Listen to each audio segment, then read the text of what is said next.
So எல்லாருக்கும் இந்த lab exam பத்தி தெரியும் கைஸ். ஸோ அந்த லேப் எக்ஸாம்ல வந்து 12 ப்ரோக்ராம் படிச்சுட்டு போனோம். அதுல வந்து ஒரு ப்ரோக்ராம் வந்து எழுதணும், எக்ஸிக்யூட்டும் பண்ணணும், சரிங்களா?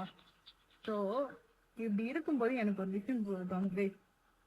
இல்ல, நான் ஒரு ப்ரோக்ராம் எழுதுறதுக்கு நான் ஏன் 12 ப்ரோக்ராம் படிச்சுருக்கோம் சொல்லுங்க. அதுவும் நாங்க வந்து சரி 12 ப்ரோக்ராம் எல்லாமே படிச்சுன்னு போக மாட்டோம். அதுல வந்து ஒரு 8 ப்ரோக்ராம் படிச்சுட்டு போவோம், 4 ப்ரோக்ராம் விட்டுட்டு வருவோம். அங்க போயிட்டு பார்த்தாக்கா நம்மளுக்கு வந்து இந்த 8 ப்ரோக்ராம் படிச்சிருந்தோம்ல அதுல இருந்து வராது.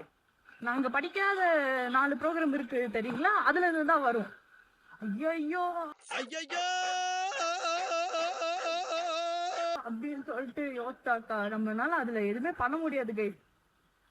சில டீச்சர்ஸ் எல்லாம் இருப்பாங்க, சரி தம்பி நீங்க என்ன வேணும் எழுதிக்கோங்க, பாஸ் பண்ணி விடுறேன் அப்படின்னு சொல்லிட்டு சில தெய்வமான டீச்சர்ஸ் எல்லாம் இருப்பாங்க. ஆனா சில டீச்சர்ஸ் அதெல்லாம் இல்ல, நான் என்ன கொடுத்துருக்கேனோ அதுதான் நீங்க எழுதணும் அப்படின்னு வேற சொல்லிடுவாங்க. இதுல வந்து எதுக்கு கைஸ் நான் வந்து ஒரு ப்ரோக்ராம் எழுதுறதுக்கு 12 ப்ரோக்ராம் ஏன் பசங்க சொன்னேன்.